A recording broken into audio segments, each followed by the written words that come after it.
humornya, interaksinya, trafficnya naik. Itulah kenapa saya dalam teks saya selalu lucu-lucuan, supaya ada interaksi kepada warga saya. Saya pernah posting begini, buanglah sampah pada tempatnya. Yang komen cuma 200. Saya ingat pesan Facebook saya, tambahi kalimatnya, buanglah sampah pada tempatnya, buanglah mantan pada temannya. Yang komen 2000. Yang kesindir-kesindir itu kan. Jadi poinnya apa? Saya berkomunikasi dengan media sosial karena warga saya, warga medsos semuanya mayoritas. Apa yang saya lakukan? Saya posting hanya positif news aja.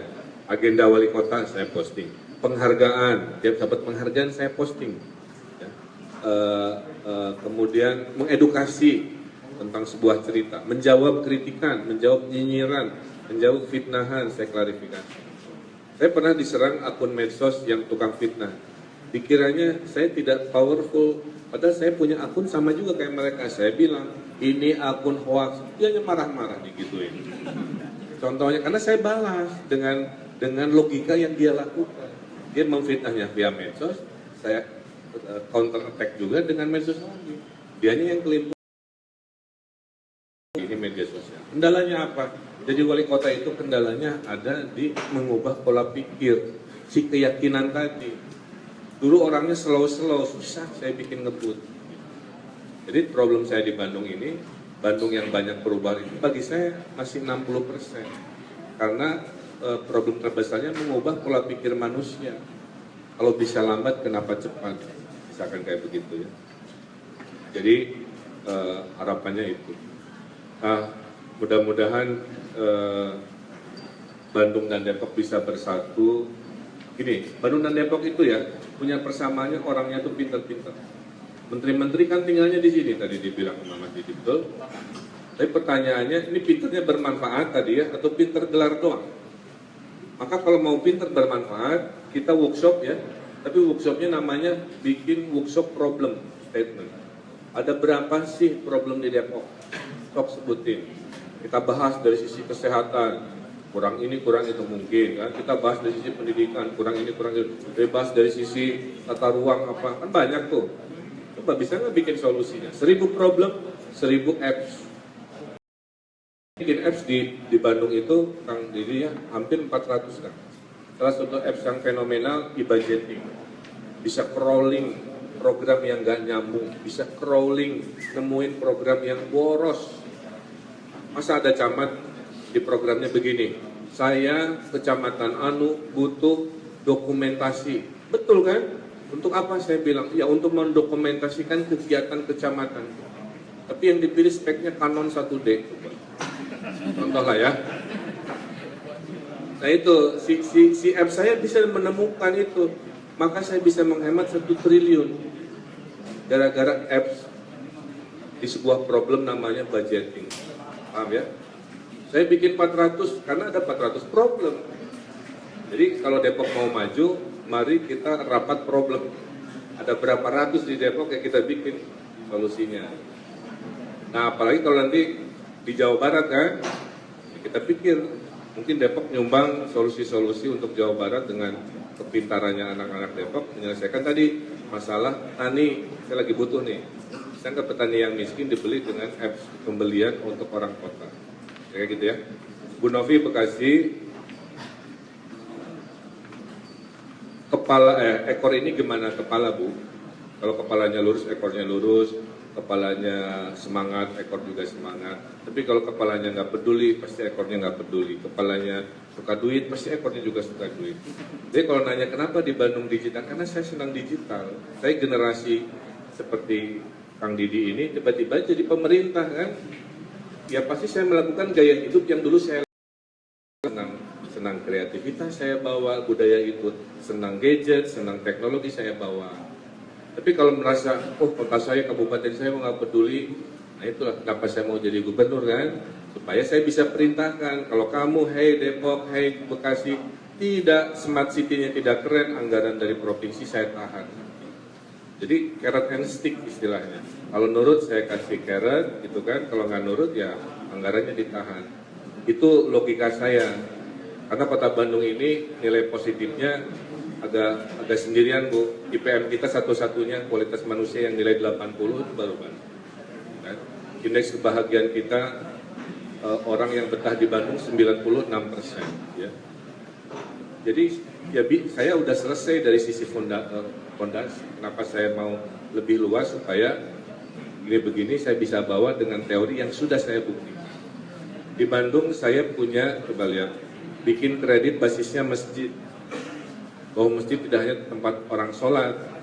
Jadi kamu butuh buat usaha, datangi ketua DKM, dapetin rekomnya. Kalau dapat rekomendasi dari ketua DKM, saya kasih kredit mesra, namanya Masjid Sejahtera, dari 1 juta sampai sekian. Ya. Apa yang terjadi? Berarti kan dia harus ke masjid ketemu ketua DKM. Berarti kan sholat dulu, masa ke masjid nggak sholat. Ya. Berarti dia ngaji dulu. Kata DKM, kalau kamu butuh 1 juta, ngaji dulu 1 juz, butuh 30 juta, hatam dulu Al-Quran, mungkin begitu. Ini cara saya, jadi warga Bandung makin soleh, dekat ke masjid, tapi sejahtera. Nah inilah tugas pemimpin ya, teknologi, keumatan, kekinian digabungkan jadi solusi. Buat Kang Enrico, ini, kamu mana tadi? Kamu nggak bisa ngubah dunia sendirian, itu poin saya. Kamu keren desain taman, nggak bisa, kamu nggak akan didengar. Maka caranya kamu bikin komunitas. Kamu bikin orang yang sama visinya seperti kamu, minimal 45, kalau 7 jadi smash kan. Kalau 10 mengguncang dunia, kata Soekarno. Ya, hati-hati dengan angka ya. Jadi kamu bikin komunitasnya. Kalau sudah komunitas, kamu pressure. Pressure itu kamu bisa posting, kayak orang Surabaya. Itu ada komunitas desain Surabaya, tiba-tiba jadi partnernya Bu Risma. Karena cerewet dalam bentuk komunitas. Waktu dia cerewet, dia sudah gambar duluan. Dia Pemda Depok harus taman ini, tapi kamu nggak ngegambar dulu. Jadi kamu gambar dulu, kamu sehingga orang dengan tertarik. Kira-kira di Surabaya berhasil. Nah kalau kamu sendirian, teriak-teriak kayak begini, walaupun kamu punya bakat, susah. Jadi saran saya, gunakan yang namanya pressure group, ya. Bikin komunitasnya, jumlahnya banyak, lakukan itu. Kedua, kalau kamu sudah ada desainnya, jangan selalu berharap dana dari pemerintah. Ada sebuah dana yang nganggur, kurang gagasan, namanya CSR. CSR itu sudah saya hitung, se-Indonesia itu 20 triliun uangnya. Asal kamu tahu di mana ngetok pintunya. Paham ya? Itu namanya Bank Mandiri, tahu kan? Bank Mandiri itu CSR-nya setahun 500. Misalnya di atas 2 triliun. Kalau kamu pintar ngelobinya, jadi itu taman kamu, desain kamu sendiri, kamu bangun sendiri, duitnya bukan dari Pemkot, kamu dapat penghargaan dari masyarakat. Jadi banyak sebenarnya cara. Ya, jadi jangan patah semangat. Kalau punya gagasan besar, negaranya cuek ya. Ada sumber-sumber lain yang bisa. Nah, tentang Bandung sempit, mana Kang Menteri? Nah, ya karena kotanya berkembang kan, ya. Dulu kotanya untuk 300.000, maka orang sering bernostalgia. 300.000 ya susah. Selama orang Bandung hobinya dingin. Karena dingin, makan ruang itu akan terjadi. Si anak itu membesar, berebut air, berebut udara, tuh, berebut bensin, berebut ruang sekolah sampai ribut-ribut, berebut puskesmas, gitu. Jadi kalau mau memberhentikan, ya anak yang nggak boleh bikin anak. Tapi karena orang Indonesia ini beda kayak Singapura, orang yang orangnya juga, maka kotanya stabil. Tapi tantangannya menyamankan di dalam populasi yang banyak ini, kira-kira begitu. Itulah kenapa saya cara orang Bandung supaya mau jalan, maka kasih sepeda sewa yang pakai kartu Smart City. Harus dekat rumah supaya nggak bikin. Ya. Jadi itu tantangannya. Ya. Kalau ada yang bilang Pak enakan zaman dulu Bandung tahun 5 masih berembun. Ya, saya bilang saya juga kangen. Terus ya, ada orang kayaknya penuh dengan hijau-hijau, masa itu mau sampai kapan? Melankolis, kita berpikir solutif. Ya. Makanya kuncinya saat boleh macet, kota boleh seini, tapi jangan stres itu poinnya. Kan secara ilmiah, 6% orang Bandung, Bapak kelompok 4% pindah ke Depok, tapi 96% menyatakan betah, menyatakan bahagia dan sangat bahagia. It's very high ya. Jadi itu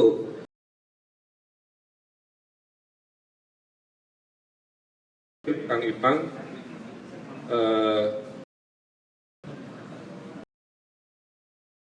bilang, nah ini tadi Mas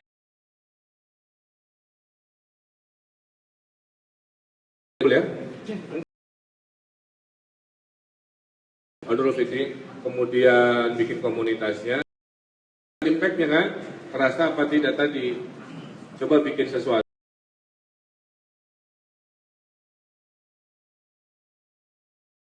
Jangan buah doangan gitu ya, ada waktu kayak begitu. Nah, tadi gunakan sumber pembangunan lain.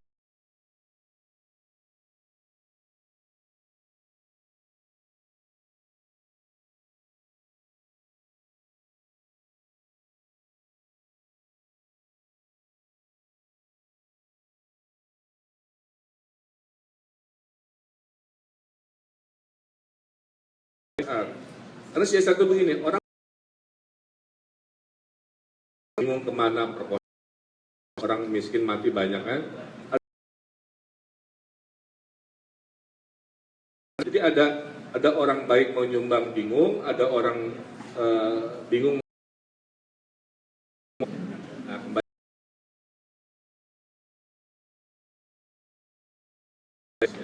Insya Allah perubahan, kalau ilmunya kita, duitnya duit orang, masyarakat yang membawa dampak. Terima kasih. Saya ada 2 agenda lagi. Dan pengambilan. Berarti ada yang salah, betul? Kan kotanya keren. Kenapa 40% tidak benar? Masuk akal kan? Berarti ada batinnya yang tidak terpisah. Maka hidup itu tidak bisa jadi mesin. Jajal 9, jam 5. Senin Jumat Jakarta pindah sini, masa hidup itu aja, tahu-tahu berubah, tahu-tahu keluar, tahu-tahu sudah pensiun, dalam hidup gitu. Korea Selatan, Lee Min Ho, Sun Joong Ki, Jong Yeon, Kim Woo Bin, Ade Sok, yang ala kayak gitu ya. Tapi tingkat bunuh dirinya nomor 2 di dunia, paham ya? Jadi pelajarannya apa? Pelajarannya, kalau Depok dibangun hanya menjadi urusan kontainer, urusan jalan, urusan nge-mall, nanti hanya tunggu waktu warganya stres, warganya kaya, sejahtera, tapi kayak Singapura yang tidak betah 40%, kayak Korea yang stres nggak bisa kiai, nggak bisa curhat, mana bunuh diri tertinggi dunia nomor 2 kira-kira. Maka kota ini harus seimbang. Kamu jangan mau ya dikucilkan jadi generasi indoor sekarang. Dikit-dikit ngadem, dikit-dikit ke mall, dikit-dikit ke bangunan. Kamu harus jadi generasi outdoor. Dikit-dikit nongkrong di trotoar, dikit-dikit nongkrong di danau, keren. Dikit-dikit nongkrong di taman yang berfasilitas dan coba Google gambarkan. Ada penelitian ya di universitas di Amerika, University of Illinois. 2 penemuannya. Orang yang sering lihat pohon, menurut penelitian otaknya lebih pintar menghafal dibanding orang yang jarang lihat pohon. Jadi kalau kamu sehari-hari lihat industrial, lihat kursi industrial, lihat besi industrial, lihat mobil industrial kan, itu kalah pintar dengan orang yang seharinya menemukan di halaman rumahnya ada pohon, belum pergi kuliah pegang air yang ada ikannya, bersentuhan dengan ikannya, terus menemukan daun berguguran kamu pegang. Itu stimulasi saraf itu membuat orang jauh lebih. Nah, ini hati-hati ya. Jadi kalau orang-orang Depok mau pintar, tiap banyak kok sudah betul. Ini mah misalkan ya, mau stres lihat mobil, lihat jembatan besi gitu kan, mau curhat mantan yang nyurhat ini, mempercepat proses stres. Jadi poin saya ya, apa namanya, nature itu penting dalam keseharian. Hasil temuan kedua, kalau kita berada di bawah pohon besar, itu adrenalin turun. Maaf ya, kalau saya ke Jakarta, detak jantung saya itu lebih cepat. Bawaannya tuh, ya memang jadi lebih gesit, tapi adrenalinnya naik. Tapi kalau udah ke Bandung gitu ya, tiba-tiba batin saya lebih rileks, detak jantungnya lebih slow, karena menemukan kerileksan yang menjadi stimulus. Jadi hasil penelitian itu, kalau ada pohon besar, adrenalin turun, berarti rileks.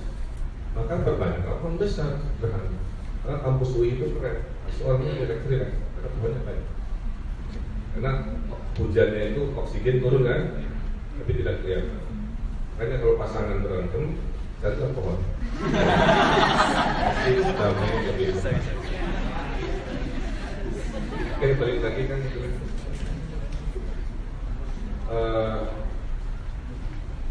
Berikutnya, dunia itu makin berbahaya. Jadi pertama makin kompetitif. Dalam dunia kreativitas juga harus lagi beri skill tambahan. Dunia makin ekstrim, kemanusiaan jangan hilang, jangan kebawa-bawa kayak negara maju yang super stres tadi kan, terlihat keren, terlihat kaya, terlihat senjata, terlihat kinclong, ternyata oplas dan ada gitu ya. Nah, yang ketiga itu dunia itu makin berbahaya. Emang dengan kita makin pintar, ya, pendidikan makin tinggi, dunia makin aman. Nah, itu kan? Saya juga dulu begitu, saya kirain ya dunia selesai setelah Perang Dunia Kedua tahun 1945, awal dari ya, Perang Dunia kan? Ternyata nggak juga, tiba-tiba ISIS lahir, tiba-tiba Al-Qaeda lahir, tiba-tiba Kim Jong Un salah tidur gitu kan, bom nuklirnya, tiba-tiba Donald Trump kepilih. Kenapa dunia kok makin tidak bikin adem, betul? Ya, jadi dunia ini harus diakui makin di sini makin bahaya. Ya. Banyak orang yang menjadi korban penipuan media sosial kan, iming-imingi dibunuh di apa? Ya. Saya punya anak, lapor ke saya pakar, manggilnya pakar ya. Tadi saya dihubung-hubungi oleh seseorang di Instagramnya, minta kenalan, minta apa. Saya bilang, pokoknya jangan dilayani kalau kamu tidak kenal. Karena modusnya mirip-mirip gitu. DM dulu kan, terus apa-apa akhirnya identitas kita diberikan, kita janjian, kita apa, beri zaman sekarang. Saya baca tadi statistik 170-an warga Depok bercerai tahun ini. Mayoritas karena medsos. Tuh, kalau kamu lebih kepoin akun mantan punya begitu, ya.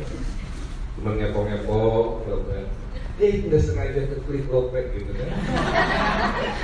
Kawan kebaca, terus ke kontak, terus ini janjian di detos terus, dan seterusnya. Buta rumah. Nah, oleh karena itu saya bikin kampung Pancasila. Pak Wali buat apa ngomongin toleransi basi? Pak Wali, memang kita nggak toleran, kan? Jadi buat dia nggak ada masalah. Buat yang punya masalah, isu itu sekarang menjadi urgent.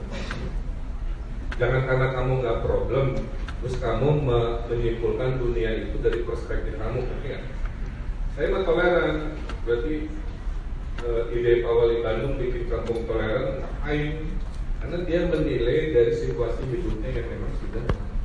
Coba dudukkan posisi dia dari posisi perspektif orang yang ibadahnya itu susah, kan dipersekusi dan lain sebagainya.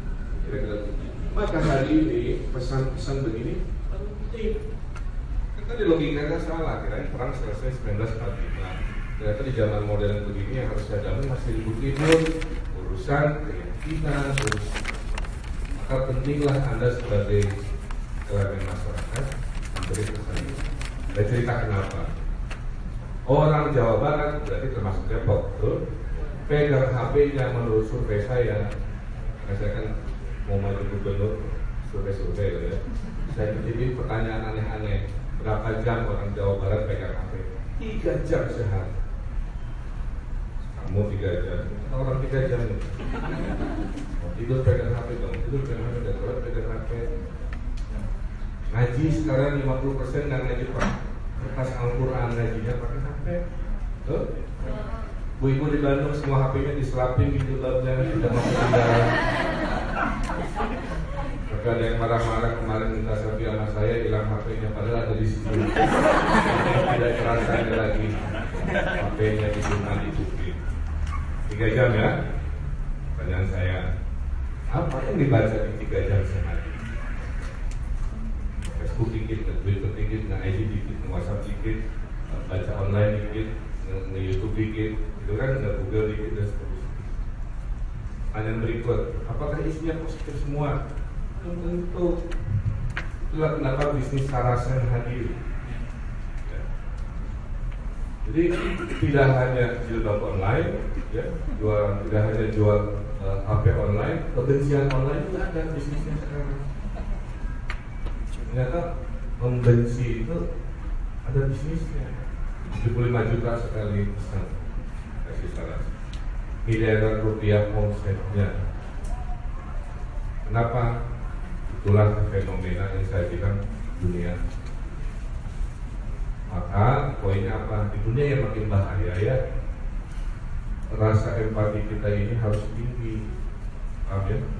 Rasa empati kita ini harus tinggi supaya kita tidak bagian dari objek-objek yang ditipu, mereka gitu ya, oleh yang namanya digital, dangerous digital. Kamu anak-anak baik, kamu orang-orang keren, ya, punya semangat bikin teknologi untuk baik. Tapi nggak semua begitu, itu poin saya. Ya, kita harus dilawan. Oke, paham ya? Nah, sisi lainnya, dunia makin terkoneksi. Saya jarang rapat karena bisa beres oleh WA. Dulu saya pengen tahu dinas mana yang komplain, susah. Sekarang saya ada lapor online. Saya tahu dinas mana yang banyak komplain, dinas mana yang sedikit komplain. Saya tahu dinas mana yang respon komplainnya paling cepat, di mana dinas yang komplainnya paling lelet. Saya punya apps namanya sekarang kinerja, ya, apps kinerja. Pemkot Bandung, PNS-nya harus bisa membuktikan kerja 6.000 menit sebulan. Caranya apa? Menulis apa yang saya kerjakan, membuktikan screenshot apa yang dikerjakan. Kalau dia tukang gorong-gorong berarti memotret waktu dia menggali gorong-gorong, dia approve oleh atasannya. Sederhana kan? Kalau dia kerja, dia pasti bisa menuliskan apa yang dia kerjakan. Semua bisa. Seribuan ketemu nggak bisa mendeskripsikan apa yang dia kerjakan. Gak ada buktinya apa yang dia lakukan. Berarti selama ini makan gaji kita. Padahal saya mengontrol manusia 20.000 orang. Gimana tanpa teknologi saya tahu, tanpa apps ya. Dulu makan Pak, siap Pak, beres Pak, anu. Nah sekarang akhirnya Pak, saya pecatin, saya pindahin. Ketahuan ada orang yang kerjanya hanya 50% kapasitas. Nah ini sampai 6.000 menit. Berarti orang ini ngaku sibuk. Padahal kan, nah oleh teknologi karena terkoneksinya seperti itu. Contoh paling keren, coba yang Rohingya. Saya campaign, mari bantu Rohingya kan, ingat ya, 7 hari 4,5 miliar. Saya agak merinding. Karena dulu saya targetnya cuma 500 juta. Saya biasa menggunakan platform kitabisa.com, platform untuk udunan iuran crowdfunding kan. 500 juta beres dalam sehari.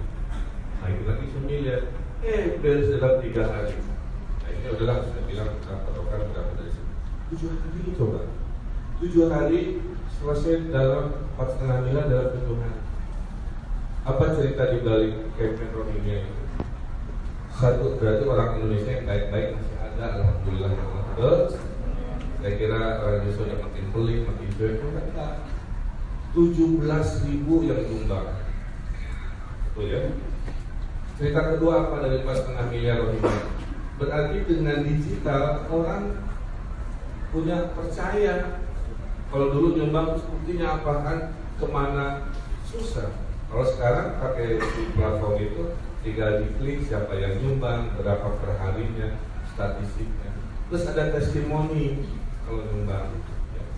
Hasil testimoninya dari 4,5 miliar itu 70% menyumbang karena hamba Allah. Standar lah ya. 20% menyumbang sambil minta didoakan kenteng jodoh. Nah, namanya juga testimoni bebasnya. 10% menyumbang atas nama bapaknya, apanya. Poin ketiga, kenapa bisa cepat? Satu, berarti orang baik masih banyak. Dua, dengan teknologi transparansi kecepatan luar biasa. Yang ketiga, karena saya influencer, menggunakan 7 juta follower untuk kebaikan. Jutaan follower saya pakai kebencian saya bisa. Jadi geng Saracen jilid 2, betul? Tapi saya gunakan untuk kebaikan, jadinya kebaikan. Dan yang paling mengharukan kan banyak testimoninya. Ini anak saya nabung 2 hari demi Rohingya, testimoninya. Ya. Yang Rohingya ada nggak? Terus ada yang nyumbang atas nama almarhum ayahnya, biar doakan. Yang paling fenomenal namanya Bu Lili, sengaja saya kutip, ada namanya. Saya nyumbang awali 120.000 hasil penjualan cincin mantan saya kawin duluan.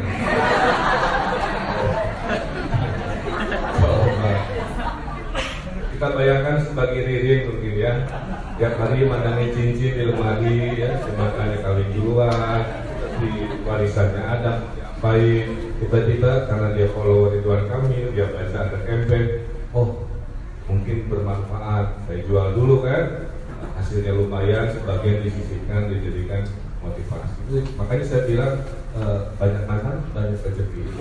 Dan baru seperti ini. Paham ya? Itulah salah satu. Nah inilah salah satu yang kita sebut dengan dunia juga makin terkoneksi. Contohnya banyak, tapi saya ambil aja tadi yang paling. Ini si anak-anak ini. Anak-anak yang nyumbang dari tabungan uang jajannya, dia kan jajan 3 hari dia bilang dia sumbangkan. Kemudian ada pegawai toko HP, ada pembantu rumah tangga dan lain sebagainya. Ini adalah teknologi untuk kemanusiaan, itu poin saya. Oke. Jadi kreativitas itu buat apa kalau tidak ada membawa perubahan? Itu ya. Anda hidup di Indonesia. Apa bedanya Indonesia dengan Amerika? Amerika negaranya sudah maju, isu sosialnya sedikit. Di Indonesia isu sosialnya banyak, orang miskin masih banyak. Bencana tiap hari. Kenapa bencana tiap hari? Indonesia negeri yang jumlah gunung berapinya paling banyak sedunia. Jadi kalau tiap-tiap meletus, jangan kaget. Itu risiko kita, takdir Allah menjadikan kita lahir sebagai orang Indonesia. Maka bersiaplah dengan sistem. Dulu ada namanya Jalin Merapi kalau tidak salah, sebuah akun di Twitter yang betul-betul lebih canggih daripada lembaga pemerintah. Dia bisa mendistribusikan info mana yang kurang selimut, mana yang berlebihan, mana yang sedang meletus, mana yang sudah aman. Hanya dari satu akun bisa menjadi manajer informasi, kira-kira begitu. Nah, situasi Indonesia hari ini itu, maka dalam syariat ada namanya takdir, mungkin ya, ada namanya nasib. Contoh takdir, saya lahir di Indonesia, ada takdir. Mau gimana lagi? Karena jadi orang Indonesia, kulit saya sawo matang, ada takdir. Mau kayak tiap hari kena rasa skincare sehari 2 kali, kulit saya ya begini-begini aja. Sudah takdir banyak gunung berapi, berarti banyak meletus, berarti banyak bencana, berarti harus banyak siap-siap. Apa yang kita harus lakukan terhadap takdir? Menyesuaikan diri gaya hidup kita kayak orang Jepang. Maka tsunami di Jepang sama dengan tsunami di Aceh. Tapi di Jepang meninggal cuma 500, di di Aceh meninggal 200 ribu. Kenapa? Karena orang Jepang sudah siap terhadap takdir, menyesuaikan gaya hidupnya, teknologinya terhadap sebuah bencana yang rutin yang namanya tsunami. Kita masih kaget-kaget karena kita Indonesia. Ada namanya nasib. Kalau nasib bisa diubah. Dulu miskin, sekarang kaya. Dulu bodoh, sekarang pintar. Dulu single, sekarang berkeluarga. Jadi jomblo itu adalah nasib, bisa diubah, bukan takdir. Asal ada usaha dan ikhtiar. Jadi terhadap Depok juga sama. Depok itu wadah, wadah gimana manusianya. Jadi nasib Depok ya gimana sih manusia yang mengisinya. Kalau Depok diisi oleh orang-orang yang malas, orang-orang yang tidak mau berikhtiar, orang yang tidak mau kompak, orang yang hidupnya sendiri-sendiri di dalam kepompongnya, jangan berharap Depok jadi enak dengan sebuah mimpi. Kalau kita bersepakat, kita kompak, kita berkumpul, kita bikin sesuatu, terus kita bikin gerakan, kita bikin macam-macam, pasti Depok juga berubah. Jangan ngandelin pemerintah. Ya. Dunia ini nggak bisa berubah hanya. Nah, jadi tadi saya sudah ceritakan kreativitas Anda, tolong salurkan membawa perubahan itu yang paling keren. Jadi bagi saya ya, kreativitas itu dua level. Level pertama membawa dampak pada diri sendiri, level kedua membawa dampak pada masyarakat. Depok ya? Ada di sini juga, betul. Berarti Depok yang mau bajunya. Orang Rohingya harus terima kasih orang. Ah benar, ambil contoh itu. Kitabisa.com adalah bikinan orang Depok. Dia mengubah dunia yang tadinya tidak bisa menjadi bisa. Itu contoh kreativitas teknologi ke dunia kemanusiaan. Contohnya Kitabisa.com. Sekarang contoh teknologi ke transportasi. Jadinya apa? Gojek. Apakah Gojek ini punya motor? Enggak, dia CEO. CEO jadi kaya raya. CEO ini event organizer kita punya motornya kan milik orang-orang, mobilnya milik orang-orang, dia hanya mengatur sistem oleh teknologi. Sekarang IO di dunia akomodasi teknologi, jadi Airbnb. Apakah dia punya rumahnya? Enggak, punya hotelnya enggak kan? Berarti dia menggunakan Nah sekarang kita pikirkan, bisa nggak teknologi-teknologi yang ada di benak kita semua ini disentuhkan pada problem itu poin saya. Bisa nggak kita bikin apps yang membuat angkot mudah dan bisa dideteksi? Bisa nggak apps kita mendeteksi tentang banjir? Kalau cuaca begini, hitungan matematik banjir di mana? Bisa nggak apps ini kita pakai ke pertanian yang sekarang saya upayakan? Orang Depok ya beli berasnya di apps aja, jangan ke pasar, supaya petani di Indramayu yang menyuplai beras kaya, bukan pedagangnya. Karena di Indonesia ini kenapa petani miskin-miskin? Karena dia dibohongin. Dia jual 100, kamu jualnya 1000. Di 900-nya itu jatuhnya kepada tengkulak, kepada pedagangnya. Petani ini miskin. Coba rubah ala Gojek, ya. Kamu gunakan apps, orang Depok beli berasnya langsung ke petani Indramayu. Dengan apps, orang Depok beli sayurnya langsung ke Pangalengan di Bandung atau di Puncak. Berarti kan kita bisa melatih si petaninya untuk bisa menerima order pakai HP juga. Bagaimana caranya menerima order dari orang Depok? Kalau itu terjadi itu keren. Berasnya sama, kesejahteraan naik, itulah hukum ekonomi. Nah jadi harapan saya, kesimpulannya, mari gunakan kreativitas kita membawa perubahan minimal di Depoknya kan. Kalau itu terjadi, saya kira kota ini akan punya potensi luar biasa. Saya arsitek, sering uji di UI dulu sebelum jadi wali kota, banyak tesis tentang Depok kan. Jadi ya, salah satunya Depok itu adalah sebuah kota yang danaunya paling banyak di Indonesia. Tapi saya tak pernah lihat ada yang viral, maaf ya. Kita kemana gitu kan, terus ada sesuatu yang kita bikinnya punya buang mayat di mana yang paham ya? Jadi sebenarnya kami punya potensi, kotanya luar biasa, tapi saya ingatkan tadi jangan jadi mesin ekonomi, hilang kemanusiaan, jadi korban digital, justru gunakan teknologi digital kemanusiaan karena ini untuk perubahan. Saya kira pengantarnya itu dulu, kita diskusi, mudah-mudahan ada satu dua bisa kita simpulkan sebagai komitmen semangat ke depan.